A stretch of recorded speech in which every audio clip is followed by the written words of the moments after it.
Bismillahirrahmanirrahim. Assalamualaikum warahmatullahi wabarakatuh.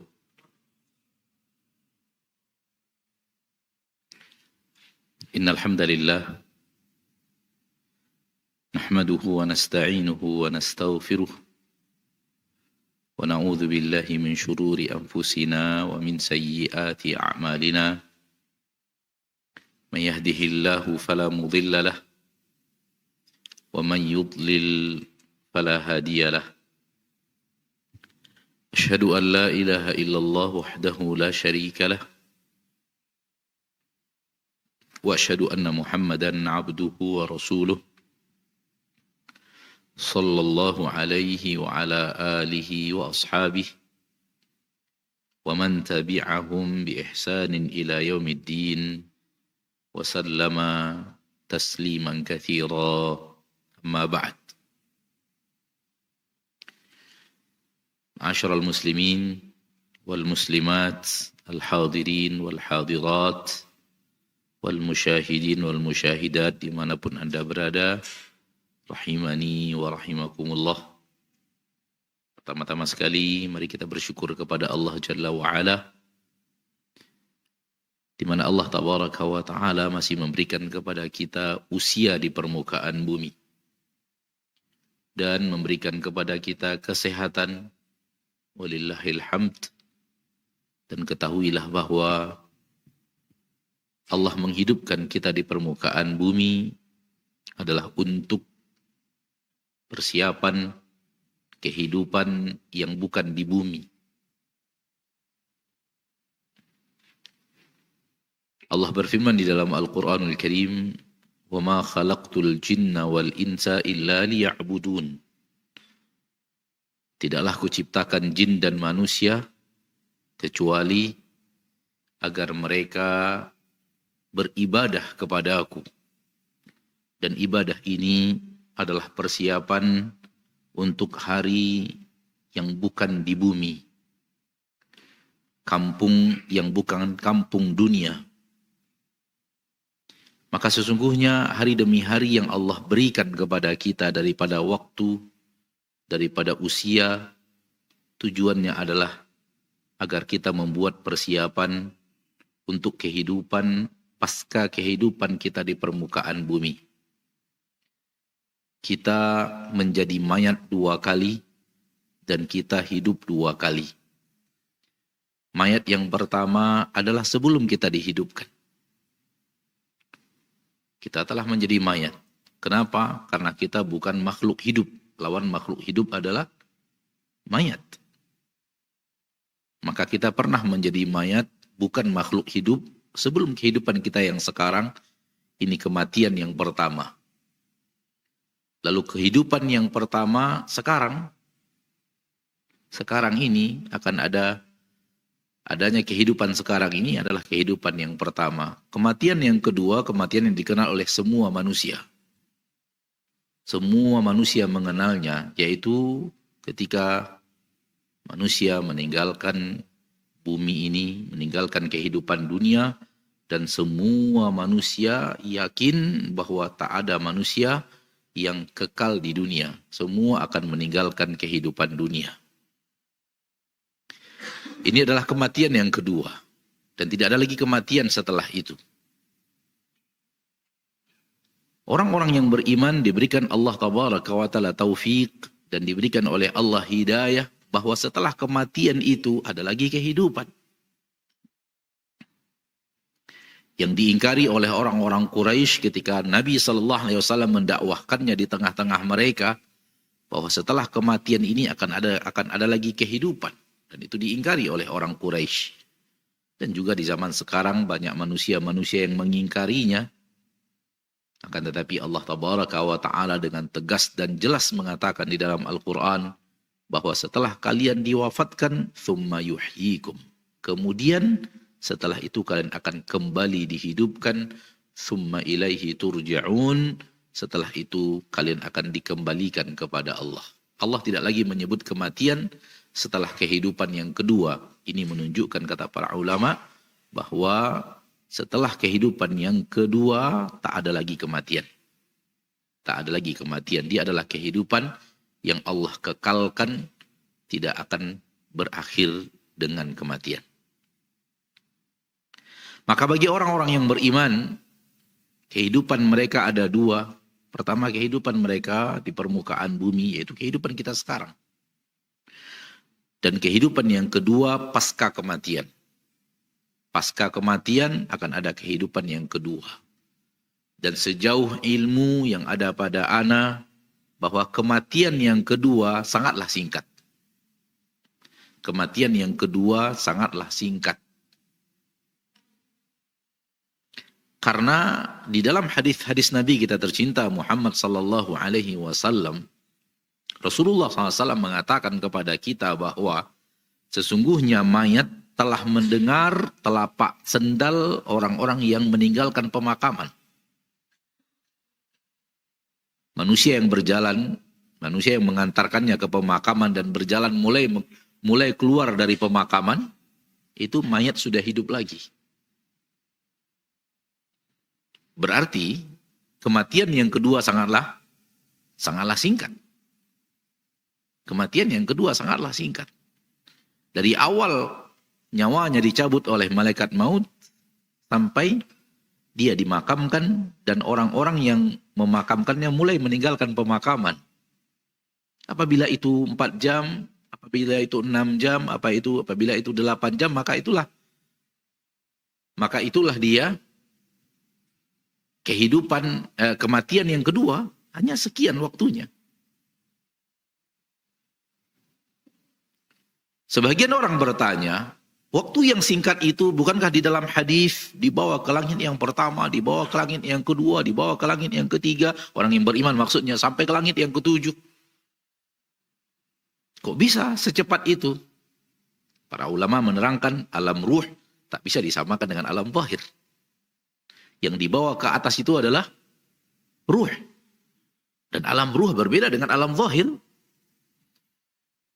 Itu bukan lagi alam zahir yang kita ketahui sehingga membutuhkan waktu yang sekian lama untuk perjalanan panjang. Ini alam ruh. Dan kita tidak tahu lagi apa yang terjadi di alam ruh. Allah Maha Bisa atas segala sesuatu untuk memperjalankan ruh dalam waktu yang sangat singkat. Seperti yang dikatakan oleh Nabi kita tercinta, melewati langit yang pertama, kedua, ketiga, keempat, kelima, yang ketujuh. Kemudian dibawa turun lagi oleh para malaikat yang menghadiri sakratul maut seorang hamba yang mukmin. Setelah itu dia dihidupkan, ditanya oleh malaikat, dan kemudian di antara dua. Ada yang mendapatkan azab kubur, dan ada yang mendapatkan nikmat kubur. Semoga kita semua yang hadir di sini mendapatkan nikmat kubur dan dihindarkan Allah daripada azab kubur. Amin. Ya Rabbal Alamin. Yang ada setelah itu adalah Yaumul Ba'ats. Hari dibangkitkan dari alam kubur. Coba lihat Bapak dan Ibu yang dimuliakan Allah. Allah mengatakan bukan hari di mana kita dihidupkan lagi. Tidak. Akan tetapi dikeluarkan. Ba'ats artinya dikeluarkan. Dikeluarkan dari alam barzakh ke alam akhirat. Dikeluarkan dari alam kubur ke alam akhirat. Kenapa barzakh dinamakan barzakh? Karena barzakh artinya pemisah. Barzakh secara bahasa Arab artinya pemisah. Wa ja'ala bainahuma barzakhan wa hijran mahjura. Marajal bahraini yaltaqiyan bainahuma barzakhun la yabghiyan. Barzakh artinya pemisah. Alam dunia sudah ditinggalkan oleh mayit, namun alam akhirat belum datang, diletakkan dulu di sebuah alam pemisah antara alam dunia dan alam akhirat. Disebut alam barzakh, alam pemisah.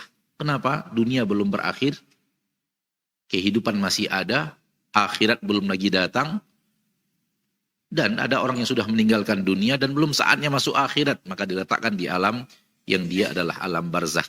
Kehidupan yang kedua bermula di alam barzakh. Kehidupan yang kedua bermulanya di alam barzakh. Alam akhirat tinggal keluar dari alam barzakh ke alam akhirat.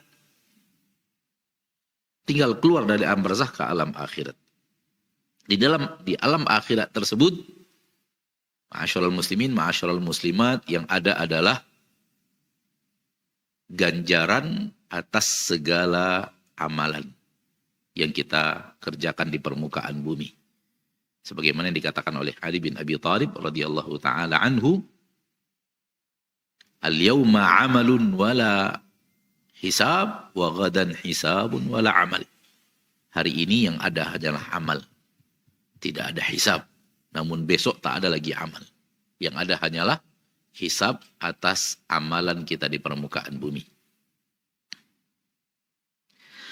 Ma'asyiral muslimin, zuhud adalah lebih mementingkan kehidupan di alam yang kedua, di kehidupan yang kedua, dibanding kehidupan yang pertama. Itulah dia zuhud. Lebih mempedulikan dan memprioritaskan apa yang nanti akan kita dapatkan di kehidupan yang kedua dibanding di kehidupan yang pertama.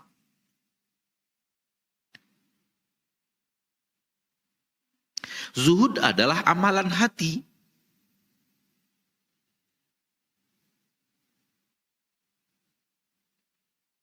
Bukan sesuatu yang wajib tampak di anggota badan.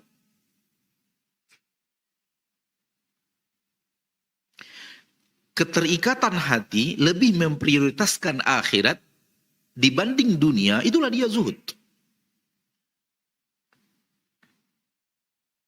Bapak Ibu yang dimuliakan Allah, di dalam Al-Quran, surat Al-A'la, Sabbihisma Rabbikal A'la, kita mengenal sebuah ayat, di dalamnya Allah mencela orang yang memiliki sifat yang ada di dalam ayat itu. Yang ana maksud adalah firman Allah Tabaraka wa Ta'ala di dalam Al-Quran, surah Al-A'la, bal tu'firunal hayatad dunya. Semua kita insya Allah hafal ayat itu. Atau mungkin mayoritas atau semua kita hafal surat tersebut. Surat Al-A'la, Sabbihisma Rabbikal A'la. Di dalamnya Allah berfirman, bal tu'firunal hayatad dunya. Zuhud apa? Zuhud adalah lawannya. Zuhud adalah lawannya.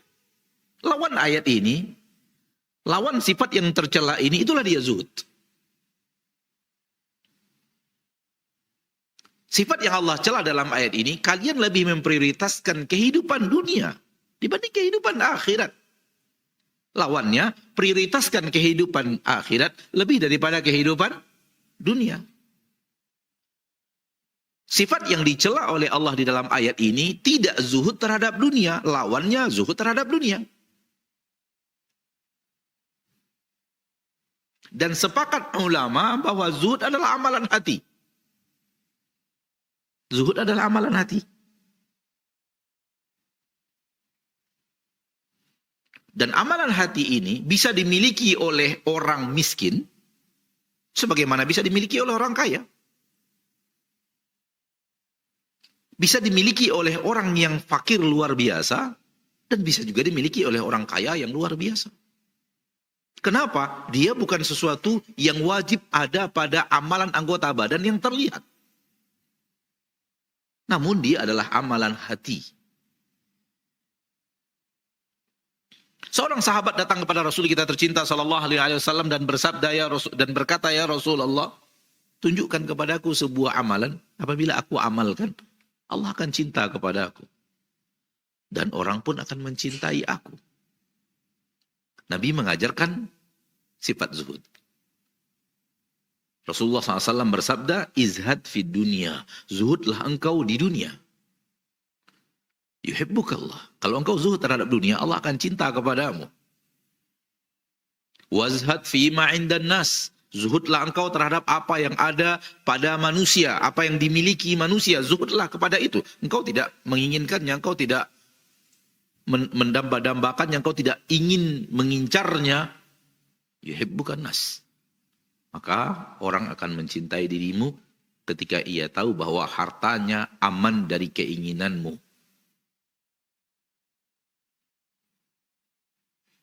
Hadis ini sahih diriwayatkan oleh Imam Ibnu Majah dan ada di dalam salah satu hadis yang Arba'in Imam Nawawi yang di dalamnya adalah Jawami'ul Kalim dari Nabi kita tercinta sallallahu alaihi wasallam. Rasul mengajarkan sebuah sifat di mana di dalamnya akan ada cinta Allah Tabaraka wa Ta'ala Rabbul Izzati wal Jalalah. Lihat para sahabat. Lihat para sahabat ridwanullahi alaihim ajma'in. Bukankah mereka semua orang-orang yang dicintai Allah? Ya atau tidak? Ya. Apakah tidak ada di tengah-tengah mereka orang yang kaya raya? Ada. Apakah mereka tidak zuhud? Mereka orang zuhud. Apakah di tengah-tengah para sahabat ada orang miskin? Ada. Apakah mereka tidak zuhud? Mereka zuhud. Apakah di antara mereka ada juga kehidupan pertengahan? Enggak kaya, kaya banget, enggak miskin-miskin banget juga. Ada. Apakah mereka tidak zuhud? Jawabannya, zuhud. Berarti zuhud tidak berhubungan dengan jumlah harta. Zuhud tidak berhubungan dengan jumlah harta. Apakah semua para sahabat adalah orang-orang yang lebih memprioritaskan akhirat dibanding dunia? Jawabannya ya, berarti mereka lah orang yang zuhud. Mereka lah suri tauladan kita orang-orang yang zuhud. Yang miskinnya tak terlalu peduli dengan kemiskinannya. Hatinya tidak terlalu peduli dengan kemiskinan itu. Yang dia cari akhirat, akhirat, akhirat, dan akhirat. Orang yang kaya dari para sahabat tak terlalu peduli dengan kekayaannya. Kekayaannya dihamburkan apabila sudah dipanggil untuk berinfak dan bersedekah. Karena memang hatinya tidak tergantung kepada hartanya. Ketika ajakan sedekah datang dari Nabi tercinta, ajakan berinfak datang dari Nabi kita tercinta, mereka adalah orang-orang yang sabakun, berlomba-lomba untuk menginfakkan harta mereka di jalan Allah Tabaraka wa Ta'ala. Pertanda di hati mereka tak ada ketergantungan kepada harta mereka yang banyak itu. Demikian juga sahabat-sahabat yang lainnya yang selalu berlomba-lomba untuk melakukan kebaikan dan kehidupan akhirat. Karena akhirat adalah ketika hati kita lebih kita condongkan. Karena zuhud adalah ketika hati kita lebih kita condongkan ke kehidupan kita yang kedua dibanding kehidupan kita yang pertama. Para ulama membantah zuhud itu adalah mencampakkan dunia. Zuhud bukanlah mencampakkan dunia.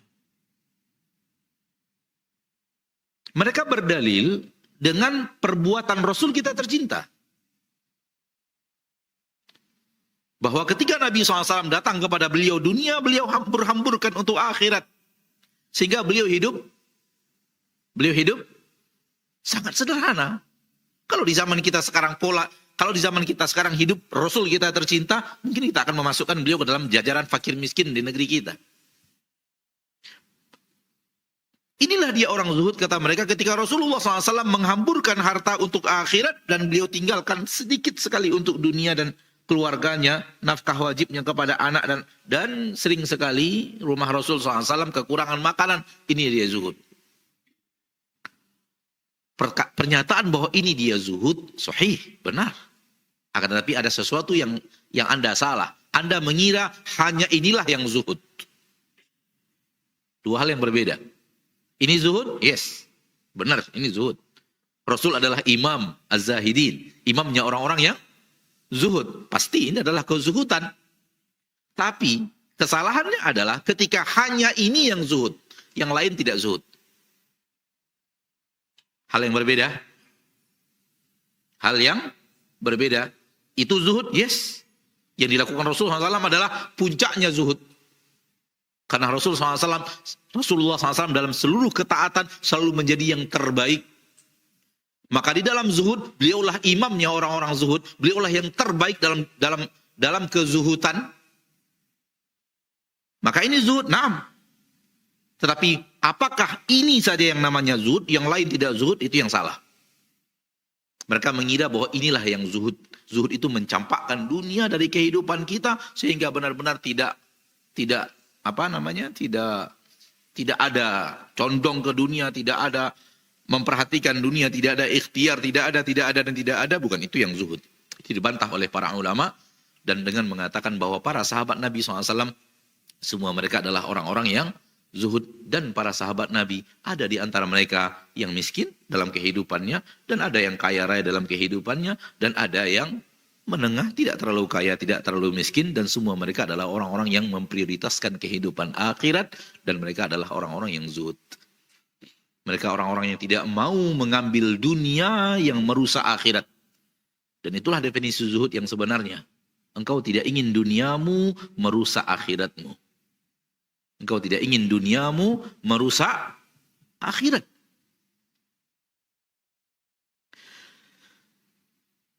Banyak orang mengira zuhud itu adalah mencampakkan kecintaan terhadap harta. Ketahuilah bahwa cinta harta fitrah. Ketahuilah bahwa cinta harta itu adalah fitrah. Allah telah memfitrahkan di dalam hati kita cinta harta. Allah berfirman di dalam Al-Quran surat Ali Imran ayat ke-14. Zuyyina linnasi hubbus syahawati minan nisa'i wal banina wal qanatiril muqantarati minadh dhahabi wal fiddah wal khaylil musawwamah wal an'ami wal harth. Dzalika mata'ul hayatid dunya. Telah dihiasi untuk manusia kecintaan syahwatnya. Telah diberikan kepada manusia di dalam jiwanya, bahwa jiwanya itu ada cinta. Syahwatnya mengarahkan cinta itu ke an-nisa, wanita. Laki-laki kepada wanita, begitu juga sebaliknya. Wanita kepada laki-laki, itu fitrah. Sehingga laki-laki mencintai wanita, wanita mencintai laki-laki, itu fitrah. Wal banin, dan anak keturunan. Cinta kita kepada anak kita, itu fitrah. Fitrah. Wal qanatiril muqantarah, dan harta yang melimpah ruah, harta yang banyak. Kekayaan yang melimpah.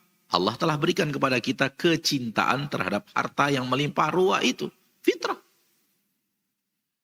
Lalu harta yang melimpah ruah itu Allah sebutkan minadh dhahabi wal fiddah. Emas dan perak. Dan apapun yang sekarang ini menggantikan posisinya. Dulu ketika Rasul bertransaksi, Allah pilihkan untuk Rasul kita tercinta dan para sahabat emas dan perak. Ada uang perak, ada uang emas. Perak disebut dirham, emas disebut dinar. Namun sekarang setelah berganti, emas dan perak itu sudah berganti dengan sebutan-sebutan masing-masing negara. Ada rupiah, ada rial, ada dinar. Dinar juga namanya, tapi dinar kertas. Dinarnya Kuwait misalnya. Dirham juga namanya, tapi dirham seperti rupiah, dirham kertas yang ada di Emirat Arab. Sudah berganti dengan ringgit, sudah berganti dengan yang lainnya.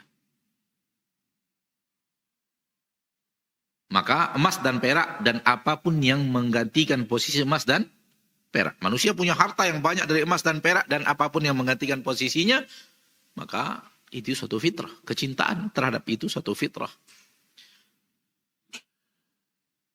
Wal khailil musawwamah, dan kuda-kuda pilihan. Kuda adalah kendaraan mewah. Apalagi kalau dia sudah kuda pilihan, kuda mewah, kendaraan mewah, maka ada kecintaan manusia kepada kendaraan-kendaraan mewah. Seperti lihat sekarang ini, telah berganti kuda dengan kendaraan-kendaraan, dan kendaraan pun bervariasi. Ada yang mahal, ada yang lebih, ada yang mewahnya, ada yang super mewahnya, dan semacamnya. Dan lihat bagaimana kecintaan kita kepada kendaraan manusia, yang saya maksud kepada kendaraan-kendaraan tersebut. Itu fitrah. Wal an'am, dan peternakan, wal harth, dan perkebunan. Manusia ingin punya peternakan banyak, hewan ternaknya banyak, sehingga menghasilkan materi duniawi.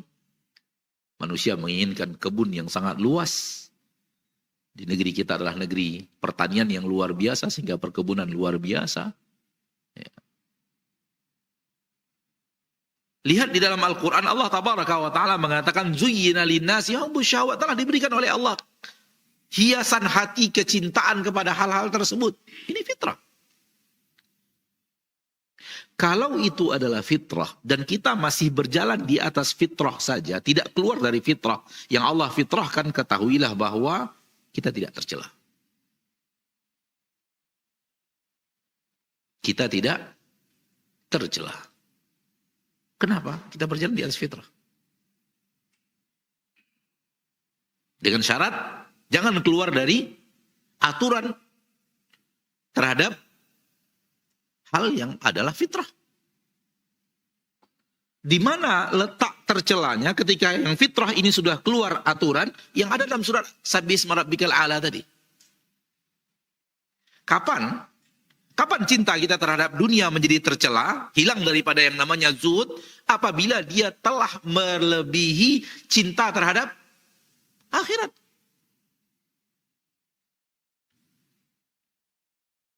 Maka sekedar cinta terhadap harta, sekedar cinta terhadap sesuatu yang ada di dalam permukaan bumi daripada perhiasan dunia, sekedar cinta tidak jadi masalah. Karena itu adalah fitrah. Yang tercela di dalam agama kita apabila bal tu'thirunal hayatad dunya, apabila cinta kalian kepada dunia jauh lebih besar daripada cinta kita kalian terhadap akhirat. Oleh karena itu lihat akhir ayat di mana Allah tabaraka wa taala berfirman, "Dzalika mata'ul hayatid dunya." Tadi yang disebutkan di atas tadi adalah perhiasan kehidupan dunia, wallahu indahu husnul ma'ab. Di sisi Allah tabaraka wa taala ada tempat kembali yang lebih baik. Di mana ini? Di akhirat. Selagi cinta kalian kepada yang tadi tidak melebihi keinginan kalian untuk mendapatkan yang lebih baik di sisi Allah, di padang mahsyar kelak, di akhirat kelak, di surga Allah tabaraka wa taala, tidak ada masalah.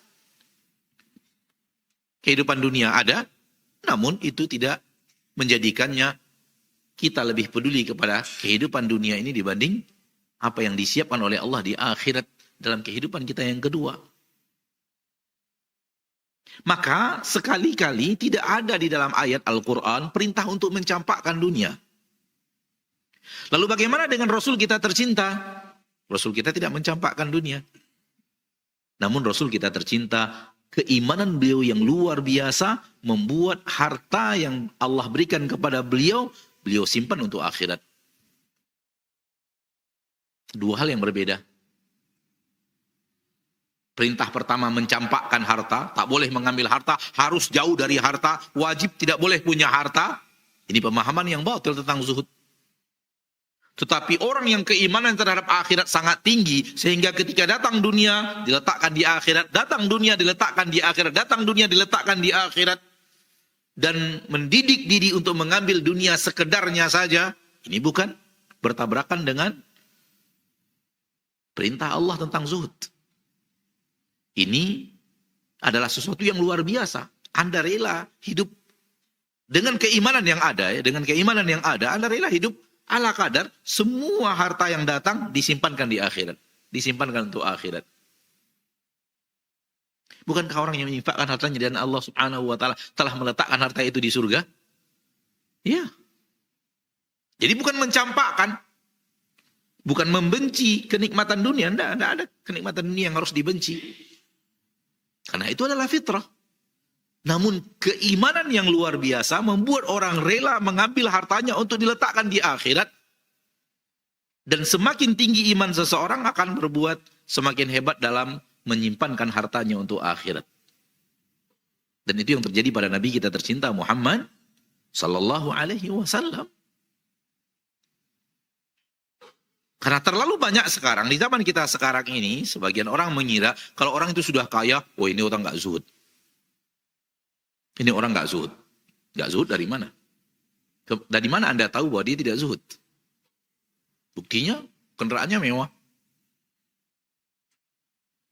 Kendaraan mewah tidak berarti orang itu tidak zuhud. Karena soal zuhud bukan sesuatu yang dilihat mata. Utsman bin Affan radhiyallahu taala orang yang zuhud luar biasa, dan beliau adalah orang yang terkenal dari dulu selalu berpakaian halus, berpakaian indah, berpakaian yang punya harga gitu. Kebiasaan beliau dari sebelum memeluk agama Islam, dan di dalam Islam itu tetap beliau lakukan. Dan Rasulullah SAW sedikit pun tidak mengatakan kepada Utsman, wahai Utsman, tinggalkan pakaian mewah, zuhud di dunia.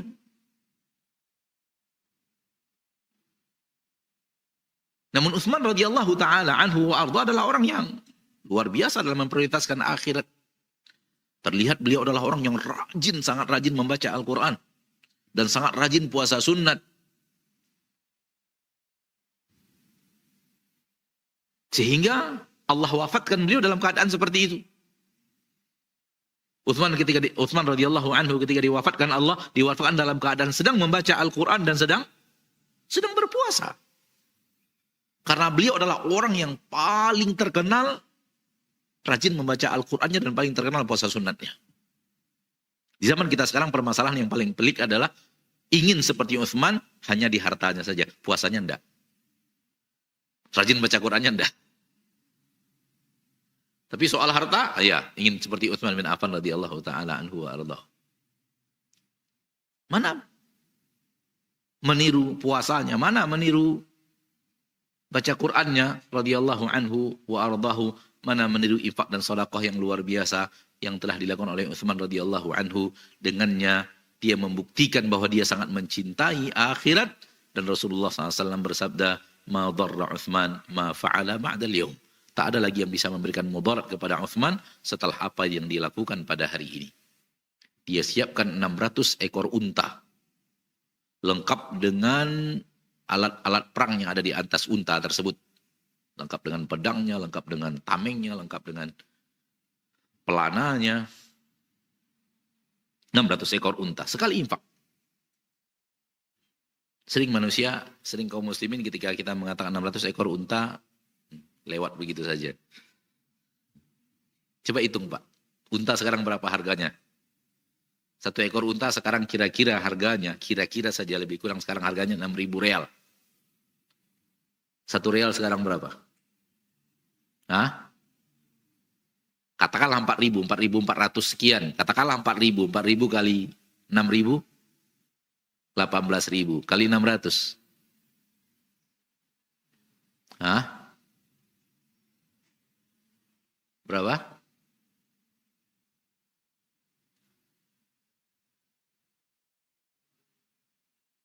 Coba kalkulator antum, mana kalkulator?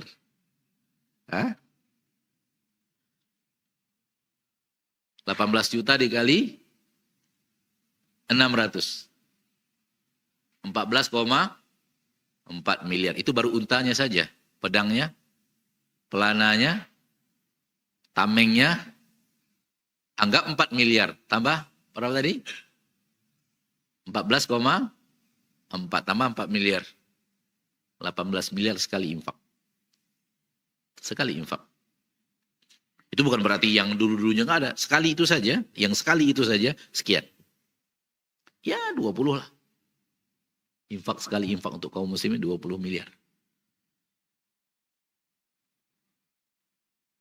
Pertanda bahwa beliau sangat mengidam-ngidamkan harta ini diletakkan di akhirat. Radhiyallahu ta'ala anhu. Dan itu dia zuhud. Dan itu dia zuhud yang sebenarnya. Zuhud yang sebenarnya adalah wallahu indahu husnul ma'ab. Engkau prioritasnya adalah husnul ma'ab. Salah kaprah dalam zuhud membuat sebagian orang tak mau berusaha, tak mau berikhtiar, tak mau bersemangat mencari rezeki. Dan itu bertabrakan dengan hadis yang lain. Rasulullah SAW bersabda dalam hadis yang sahih riwayat Imam Bukhari dan Muslim, ihris ala ma yanfa'u. Tamaklah engkau, rajinlah engkau, bersemangatlah engkau terhadap apapun yang memberikan manfaat kepadamu.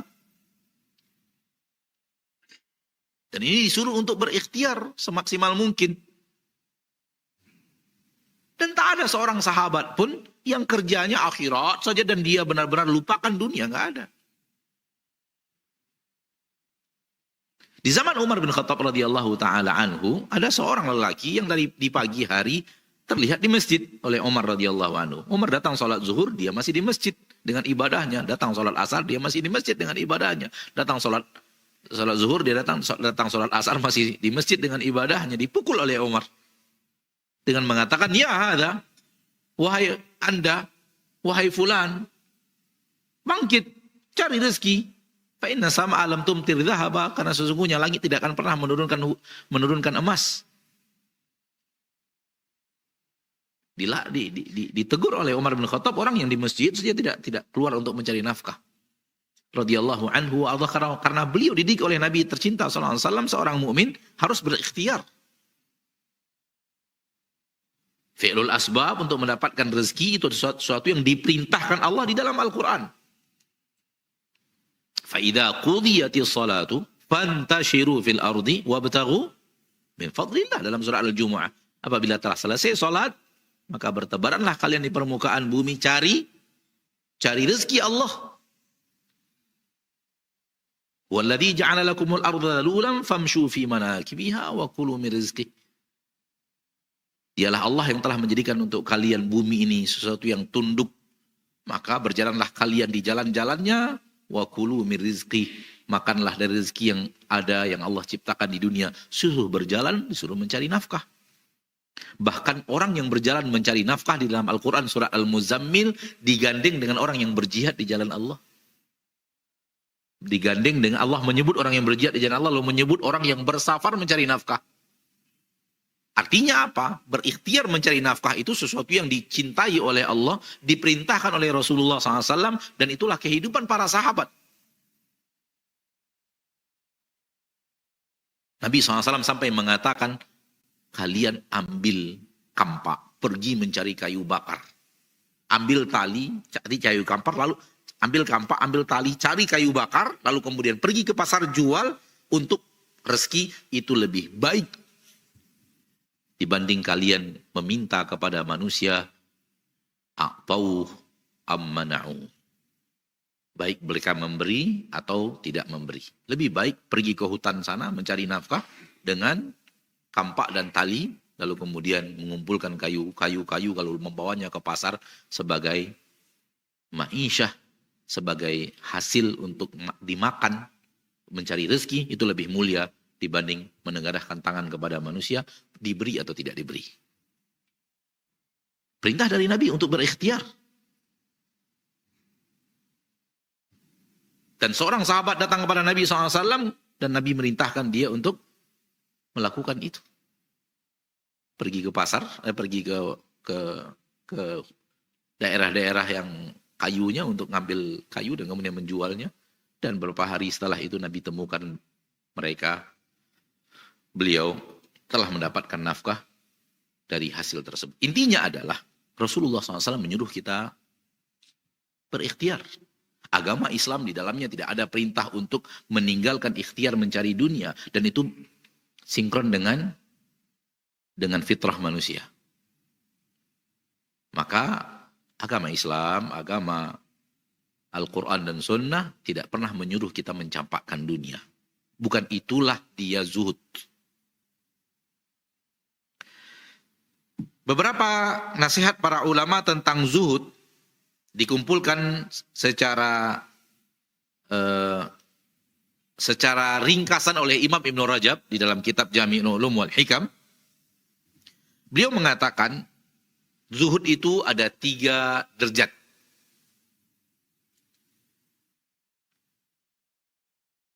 Yang di dalamnya akan terlihat zuhudnya orang terhadap dunia. Yang pertama, an yakunal abdu bima fi yadillahi awthaqa minhu bima fi yadi nafsih. Seorang hamba di hatinya lebih peduli apa yang ada di sisi Allah dari yang sedang ada di dalam genggamannya. Hatinya lebih condong kepada apa yang ada di sisi Allah dibanding apa yang sedang ada di dalam genggamannya.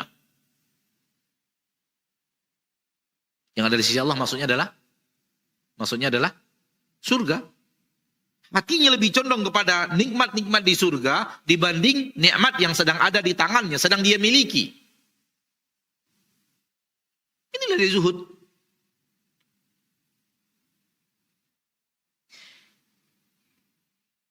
Yang tidak zuhud lawannya, tak peduli kepada akhirat dan pedulinya kepada apa yang dia miliki. Bahkan yang lebih parah daripada itu, sudah dia miliki, hatinya lebih condong kepada apa yang dia tidak punya dibanding apa yang dia punya. Dan alangkah banyaknya sekarang manusia seperti itu. Sudah punya, namun hatinya lebih condong kepada ada yang saya belum punya, ada yang saya belum punya, ada yang saya belum punya. Padahal yang sudah dia punya sebenarnya sudah jauh lebih banyak daripada sekedar cukup. Bapak Ibu yang dimuliakan Allah, saya sering mengatakan kepada kaum muslimin, Andai kita jujur dalam kehidupan kita sekarang ini, ketahuilah bahwa kehidupan kita sekarang ini hayalan sebagian orang. Cita-cita sebagian orang. Kehidupan Anda sekarang, saudaraku, saudariku, kaum muslimin dan muslimat, sebenarnya adalah apabila kita jujur, itu adalah angan-angan orang lain.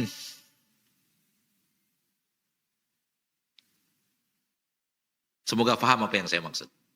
Tidakkah kita bersyukur kepada Allah Ta'ala dan merasa cukup dengan apa yang Allah berikan kepada kita? Kenapa? Kehidupan kita yang sekarang adalah angan-angan orang lain agar dapat seperti yang kita dapatkan. Ini untungnya ketika Nabi SAW menyuruh kita untuk melihat ke bawah. Jangan melihatnya ke atas. Rumah kita yang ada sekarang, orang mengira-ngira punya rumah. Sekarang kita sudah punya rumah. Kendaraan kita sekarang adalah kendaraan yang diidam-idamkan orang lain. Andai dia punya kendaraan itu. Dan sekarang kita memiliki kendaraan yang diangan-angankan orang lain. Tidak kita bersyukur kepada Allah. Dan tidak kita merasa bahwa kehidupan kita sudah luar biasa. Dilengkapkan oleh Allah Tabaraka dan dicukupkan oleh Allah Tabaraka wa Ta'ala. Akan tetapi orang yang beriman, yang zuhud, semua itu tidak sesuatu menjadi yang perhatian. Perhatian utamanya adalah bagaimana harta ini bisa bermanfaat untuk kehidupan dia di akhirat. Nah, ini yang pertama. Yang kedua kata beliau, ayyakuna al-'abd idza usiba bi musibatin fi dunyahu min dhahabi malin aw waladin aw ghairi dhalika arghaba fi thawabi dhalika mimma dhahaba minhu minad dunya an yabqalah. Apabila seorang hamba ditimpakan oleh Allah kepadanya musibah dalam masalah dunia, baik sebagian hartanya binasa atau sebahagian anaknya meninggal dunia, jiwanya lebih mengedepankan pahala yang ada di sisi Allah atas musibah tersebut, dan itu lebih dia inginkan dibanding musibah tadi tetap ada pada dirinya dan dia tidak terkena musibah. Ketika ditimpa musibah, entah apa yang terjadi, hilang harta. Entah ditipu, entah kebakaran, entah musibah, bencana alam yang dikirim oleh Allah Tabaraka wa Ta'ala, lalu hilang harta. Zuhud adalah engkau inginkan bukan harta itu kembali, namun yang engkau inginkan pahala musibah itu diletakkan oleh Allah di akhirat untuk dirimu. Ini dia zuhud kata beliau. Yang ketiga, an yastawi indal abdi hamiduhu wa dhammuhu fil haqqi. Ciri-ciri orang yang zuhud yang ketiga kata beliau, apabila seorang hamba menegakkan kebenaran, sama saja bagi dia ada orang yang memujinya atau orang yang mencacinya. Sama saja bagi dia orang yang memujinya atau orang yang mencacinya. Ini tanda bahwa dia telah zuhud di dunia. Pujian orang tidak membuat dia membanggakan diri, cacian orang tidak membuat dia jatuh dan terperosok dan lemah mental. Enggak. Kenapa? Karena dia berjuang untuk akhirat. Kebenaran yang dia tegakkan untuk akhirat, tujuannya adalah akhirat. Mau orang puji, mau orang caci, urusan orang lain, bukan urusan dia. Karena dia tidak pernah menginginkan dunia, maka dia tidak melambung-lambung dengan pujian orang dan tidak merasa jatuh dengan cacian orang. Ini yang disimpulkan oleh Imam Ibn Rajab di dalam perkataan-perkataan ulama tentang zuhud. Sebelumnya beliau membawakan perkataan-perkataan para ulama tentang zuhud, lalu beliau membuat kesimpulan apabila tiga ini ada pada diri seorang hamba, menunjukkan dia orang yang zuhud terhadap dunia, karena hatinya menunjukkan ke arah akhirat lebih penting bagi dia dibanding kehidupan dia di permukaan bumi ini. Bapak dan Ibu ini muliakan Allah Tabaraka wa Ta'ala. Hidup kita ini Allah takdirkan harus memilih. Begitu kodrat manusia di permukaan bumi. Kita harus memilih. Harus ada yang kita prioritaskan. Ketika hati memprioritaskan dunia, otomatis akhirat tertinggal. Kalau diprioritaskan dunia. Otomatis akhirat apa? Tak dilirik. Itu otomatis. Karena kita tidak bisa serba dua-duanya. Perintah Allah, prioritaskan akhirat. Sehingga kalau toh pun terjadi sesuatu di dunia, kita tidak terlalu peduli. Hati kita tidak terlalu tergantung kepada dunia itu.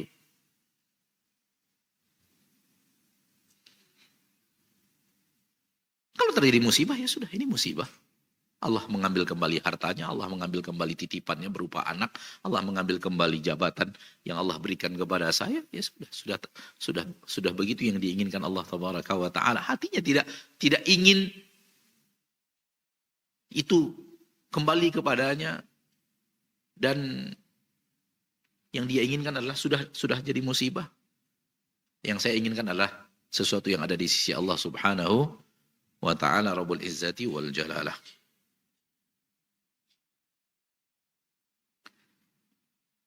Maka ini dia makna zuhud, ma'asyarul muslimin, ma'asyarul muslimat, rahimani wa rahimakumullah, yang diperintahkan oleh Allah Tabaraka wa Ta'ala.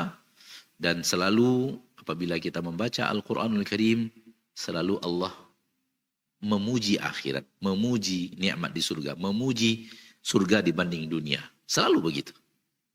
Selalu Allah puji lebih akhirat dibanding dunia. Bal tu'thirunal hayatad dunya wal akhiratu khairu wa abqa. Akhirat lebih baik dan lebih kekal. Bukan berarti dunia dicampakkan, akan tapi yang lebih baik dan lebih kekal harus mendapatkan sorotan perhatian lebih daripada dunia. Hati kita apabila kita condongkan akhirat lebih, maka mau tidak mau dunia tidak bisa seperti itu. Itu yang saya katakan tadi, kehidupan itu harus pilihan. Allah mentakdirkan kita harus memilih. Hati kita mau kemana kita condongkan. Ke dunia, akhirat akan jadi korban. Kurang peduli. Apabila kita condongkan akhirat, dunia akan menjadi korban. Kurang peduli. Maksudnya kurang peduli, hati tidak tergantung. Ya kalau ada alhamdulillah, tidak ada juga tidak apa-apa. Namun kita wajib berikhtiar. Tidak suruh mencampakkan. Namun tidak menjadi sesuatu yang menjadi skala perhatian.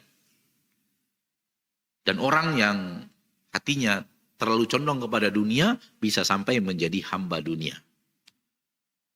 Ciri-cirinya kata Nabi SAW dalam hadis dari Imam Bukhari, apabila dia dapat dia ridho, tidak dapat dia murka-murka, mencak-mencak. Itu orang yang hatinya sudah menjadi hamba dunia.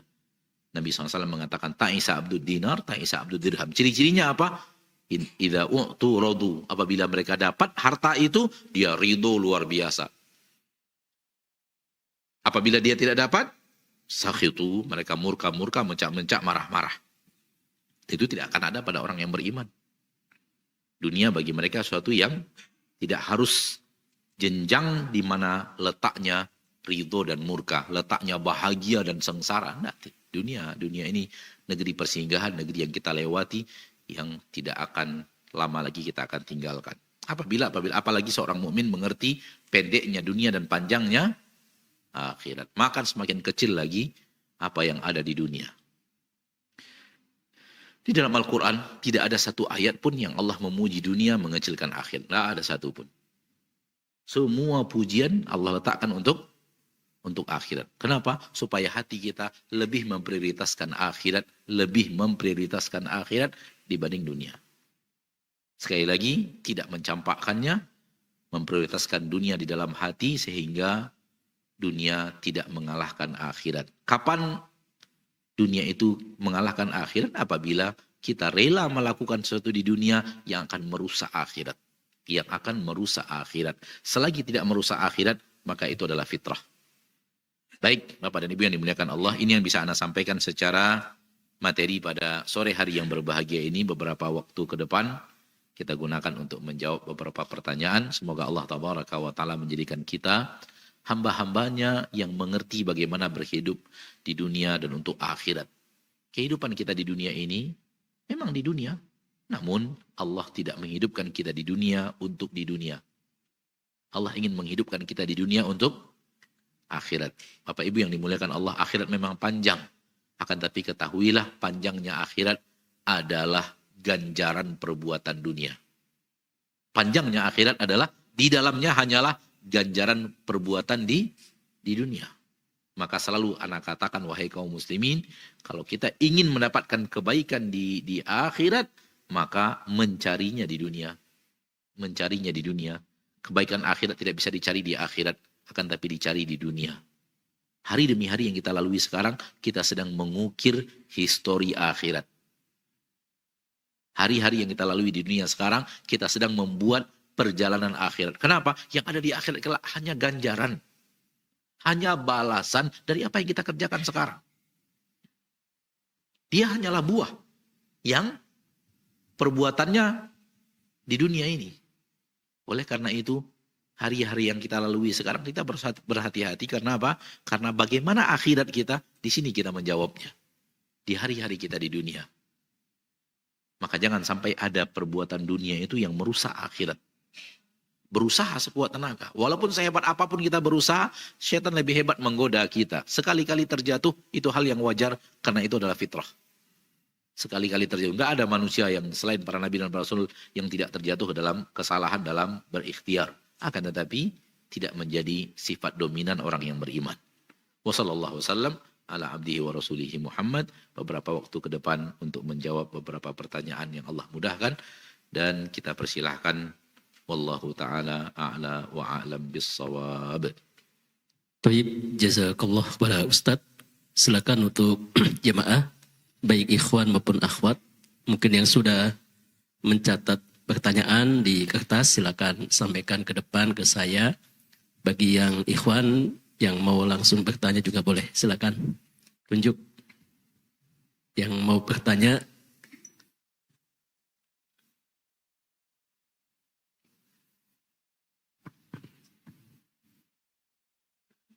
Assalamualaikum warahmatullahi wabarakatuh. Waalaikumsalam. Ini apakah termasuk zuhud misalnya anak-anak misalnya mau masuk ke instansi kan harus pakai bimbingan itu dengan biaya puluhan misalnya. Sementara kita pakai apa? Bimbingan Pak, bimbingan masuk instansi misalnya. Sampai puluhan. Bimbingan. Misalnya kita bimbel ya Pak. Iya, bimbel. Sementara kita nggak ada uang misalnya. Kita pasrah aja nak kalau misalnya itu rezekinya daftar aja gitu misalnya. Itu termasuk zuhud enggak Pak? Baik. Bimbingan ya. Jadi belajar dulu. Belajar berbayar. Jadi si anak mau masuk sebuah instansi, untuk masuk itu dia belajar dulu, bimbel ya, bimbingan belajar, supaya bisa lulus. Namun kita nggak ada duit. Kita nggak ada duit untuk membayar bimbingan belajar itu, mungkin mahal gitu ya. Lalu kemudian karena tidak ada duit, maka kita mengatakan bahwa ya sudah nak, belajar sendiri aja. Dan usahakan semaksimal yang Anda bisa. Dan kalau lulus alhamdulillah, ya tidak lulus kita cari rezeki di tempat yang lain. Begitu ya maksudnya. Apakah itu termasuk zuhud? Wallahu ta'ala alam ya. Manusia disuruh mencari nafkah. Manusia disuruh mencari nafkah, akan tetapi diizinkan dalam sebatas yang tidak haram. Apabila dia ikut bimbingan itu dan bimbingan itu tidak ada hubungan dengan sogok menyogok, maka boleh. Saya tidak punya biaya Ustaz. Namun dalam berikhtiar ada orang yang mau meminjamkan uang untuk itu. Misalnya ada orang yang mau meminjamkan uang untuk itu, nggak jadi masalah juga. Intinya adalah sesuatu tidak merusak akhirat. Namun ketika bimbingan harta untuk biaya untuk bimbingan belajar itu kita tidak punya, dan kita tidak punya sesuatu untuk kita pinjam orang lain untuk minjamkan kita, memaksakan diri untuk mengambil harta yang haram untuk bisa masuk di situ, itu di situ letak tidak zuhudnya. Ketika sesuatu bertabrakan dengan akhirat. Selagi tidak bertabrakan dengan akhirat, maka tidak terhitung amalan yang merusak zuhud. Dia termasuk kepada ihris ala ma yanfa'uk. Tamaklah engkau terhadap sesuatu yang akan memberikan manfaat kepadamu. Wallahu a'lam.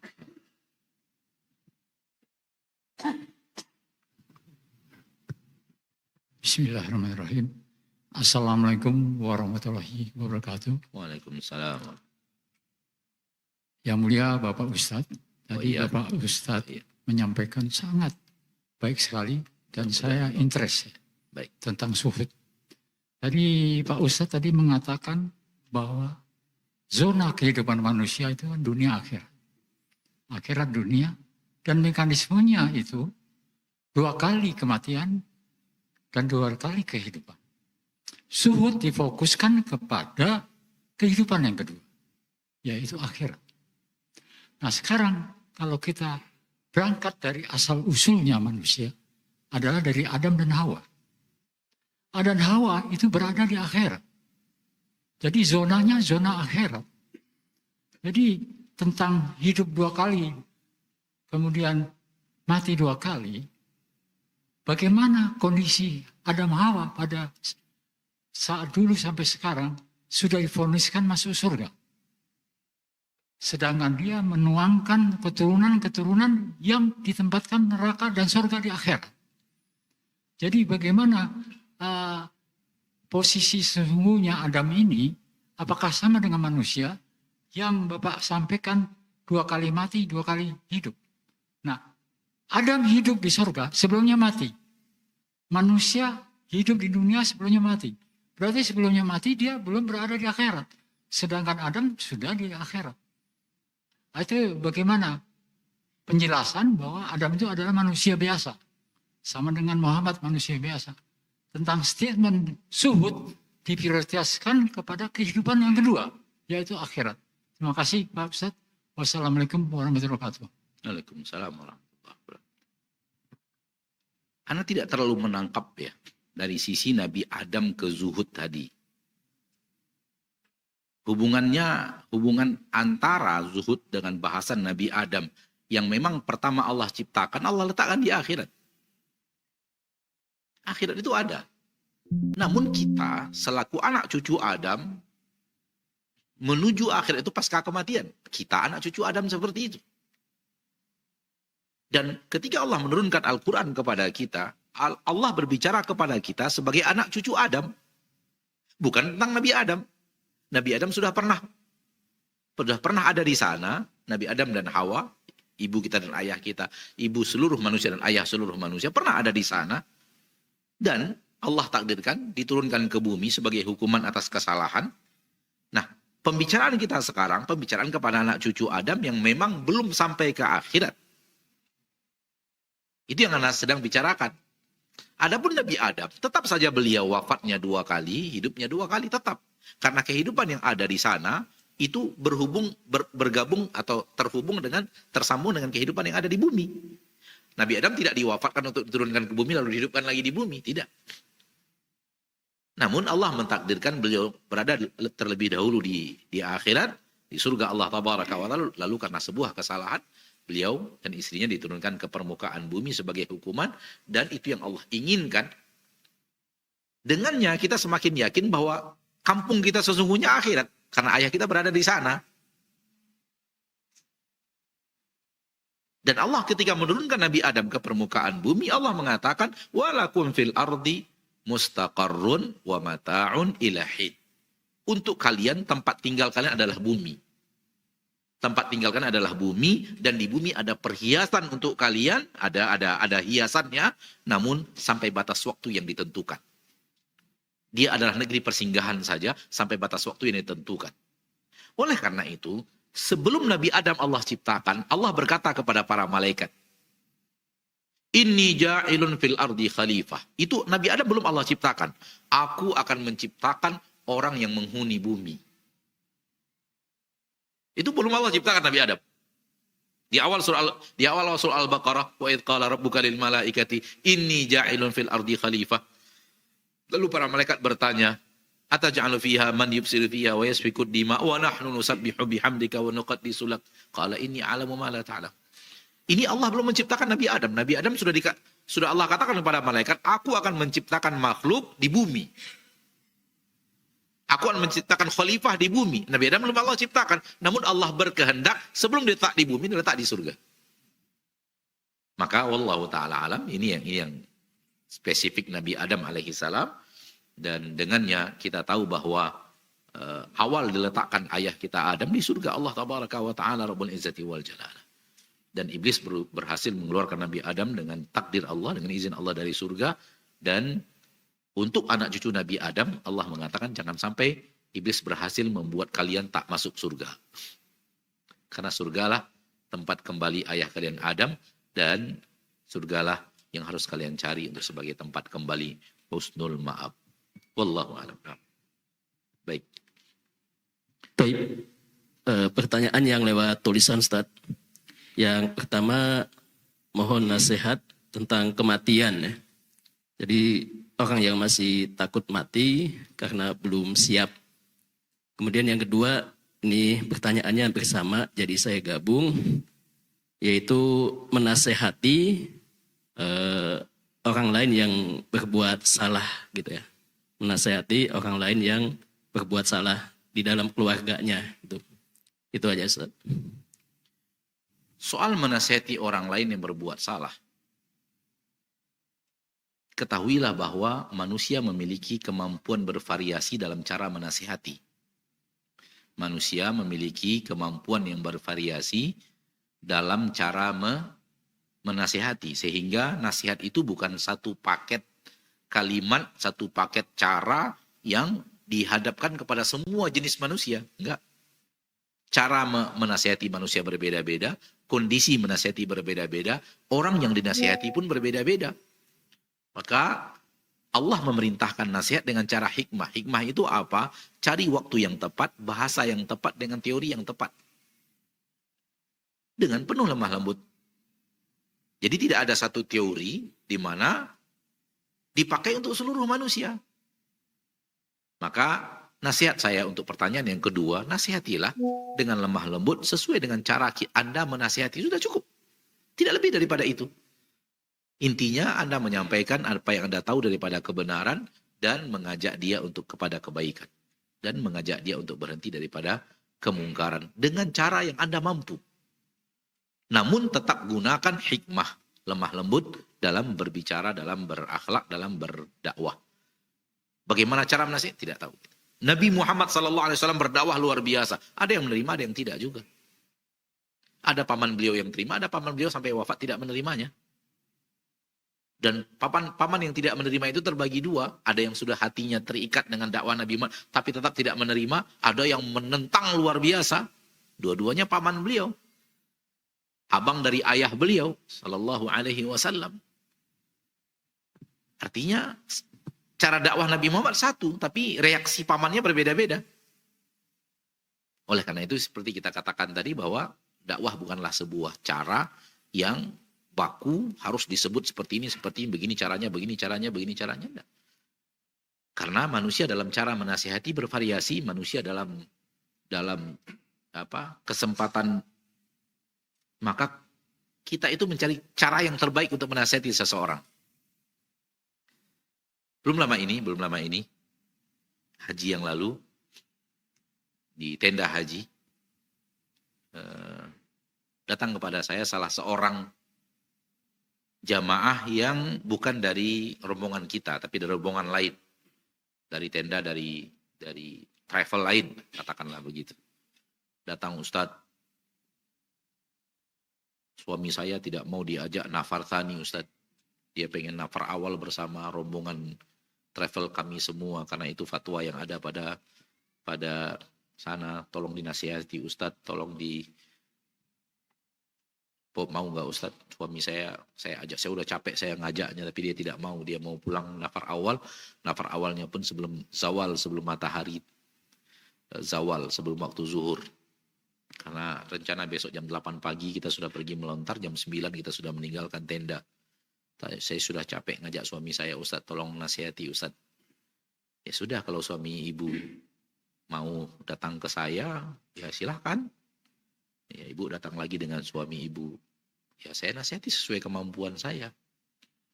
Begitu. Alhamdulillah si suaminya datang. Dan saya katakan kepada si ibu, tolong ibu sampaikan lagi kepada saya apa yang ibu katakan kepada saya kemarin tanpa suami ibu. Diulang lagi oleh si ibu, kemudian ibu sekarang diam, silakan suami yang ngomong. Saya biarkan suami ngomong, saya ingin menangkap apa sih sebenarnya yang menjadi kendala inti daripada si bapak yang tidak mau.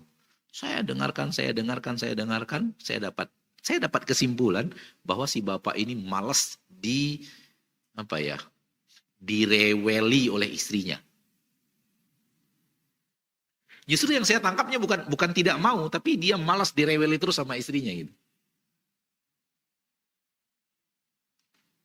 Saya ingin mencoba untuk memahami psikologi si bapak. Ternyata si bapak itu pasang badan saya begini, saya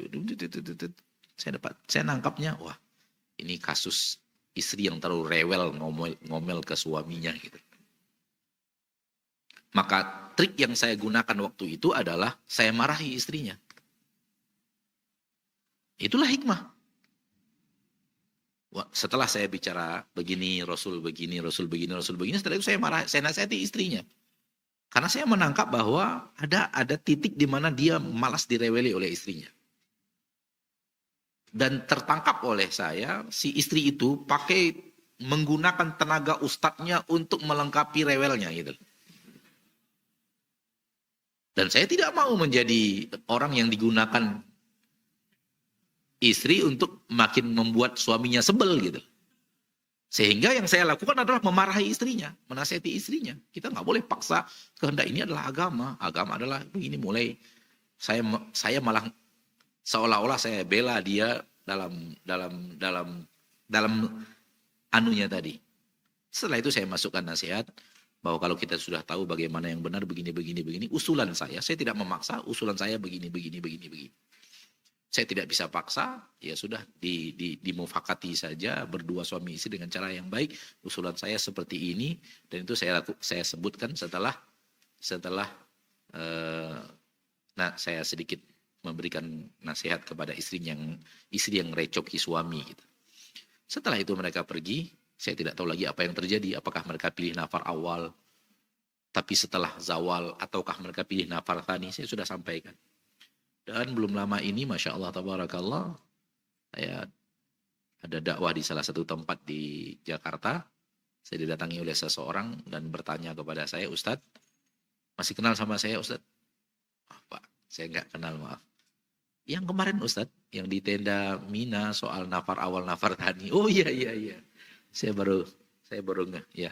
Alhamdulillah Ustadz, kita ambil nafar tsani Ustadz. Jadi hikmah saja, hikmah. Hasilnya kita tidak disuruh Allah untuk memetik hasil, tapi kita disuruh hikmah, lihat kondisi orang, masuk dengan cara yang benar, masuk dengan kondisi yang tepat, sesuai dengan kemampuan kita menakar masalah. Jadi menasihati keluarga seperti itu juga. Kita tidak disuruh untuk satu level cara menasihati, satu cara, satu kalimat gitu, satu metode. Enggak, manusia bervariasi. Orang Arab mengatakan likulli maqamin maqal, likulli hadisatin hadis. Setiap tempat ada cara berbicara masing-masing. Setiap kondisi ada cara berhadapan dengan caranya masing-masing. Maka kewajiban kita adalah berbicara dengan lemah lembut, sampaikan suara kebenaran sesuai dengan kemampuan kita dan cari waktu dan tempat yang terbaik. Adapun pertanyaan yang kedua ada tentang kematian. Saya takut akan mati karena saya belum siap untuk mati. Karena kita tidak bersiap dengan amal soleh lah membuat kita takut. Karena kita tidak bersiap dengan amal soleh lah membuat kita apa? Takut. Oleh karena itu yang harus kita lakukan adalah persiapan amal soleh. Yang membuat kita takut adalah kita merasa bahwa diri kita masih bergelumur maksiat. Takut kalau kematian datang dalam keadaan berlumuran maksiat. Maka jalan keluar yang terbaik adalah taubat.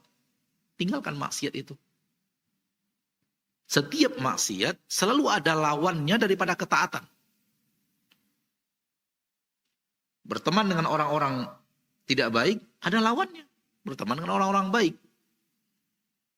Menginfakkan harta untuk hal yang tidak diridhoi Allah, ada lawannya. Menginfakkan harta untuk hal yang diridhoi Allah Tabaraka wa Ta'ala. Duduk di majlis-majlis yang tidak diridhoi Allah, ada lawannya. Ada majlis-majlis yang diridhoi oleh Allah Tabaraka wa Ta'ala. Selalu tempat ini adalah pilihan. Kalau tidak di sini, maka kita kemari.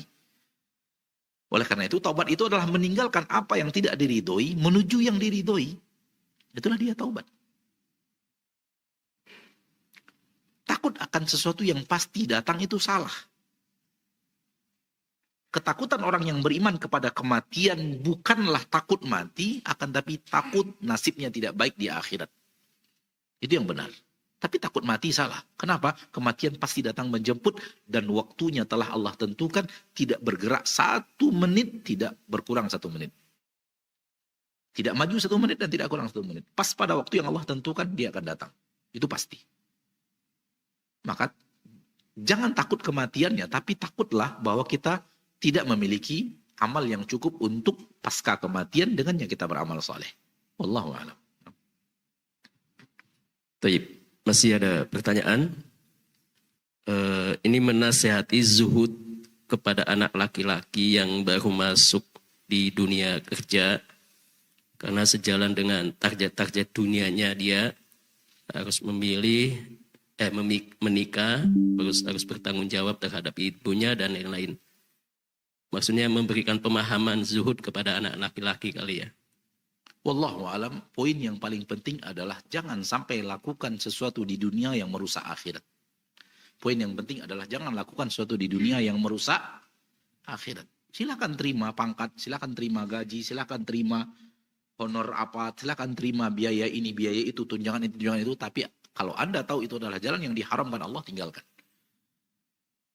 Jangan sampai harta dunia yang kemudian merusak akhirat. Wallahu a'lam. Nah. Terakhir kali Ustadz ya, ini pertanyaannya terakhir juga. Ini berkaitan dengan bulan suci Ramadan. Di bulan suci Ramadan kita dianjurkan banyak baca Quran. Nah ini pertanyaannya, lebih utama mana membaca dalam 1 hari menyelesaikan 1-10 juz, atau hanya menyelesaikan 1 juz namun bersamaan dibarengi dengan membaca, terjemah dan mentadaburinya? Lebih utama yang mana? Hanya membaca saja tapi banyak juz yang diselesaikan, atau sedikit juz namun dengan dibarengin tadaburnya gitu. Dua kebaikan berarti dua-duanya baik. Namanya juga 2 kebaikan. Membaca 1 juz lalu mentadaburi artinya, mempelajari artinya, itu adalah kebaikan. Membaca 3 juz, 4 juz lalu tidak membaca terjemahannya, itu pun kebaikan. Itu pun kebaikan. Maka salah satu Anda pilih, dua-duanya adalah kebaikan. Itu dulu yang penting, dua-duanya adalah kebaikan. Mau pilih yang mana? Karena ada orang yang dia maunya baca saja. Ada orang dia jiwanya tidak condong kecuali kepada baca Al-Quran, baca terjemahan. Baca Al-Quran, baca terjemahan. Baca Al-Quran, baca terjemahan. Dua-duanya kebaikan. Maka lihat kemana hati kita condong. Saya bertemu dengan orang yang dalam bulan Ramadan hatinya lebih condong untuk baca Al-Quran, baca terjemahannya. Baca Al-Quran, baca terjemahannya. Baca Al-Quran, baca terjemahannya. Ada orang-orang yang seperti itu. Dan mungkin ibu ini adalah salah satu di antaranya. Wallahu alam, kita tidak tahu. Atau saudara kita yang bertanya salah satu di antaranya. Kalau itu kecondongan Anda, maka silakan. Karena itu adalah kebaikan. Namun kalau kemudian ada juga orang yang baca saja, dia tidak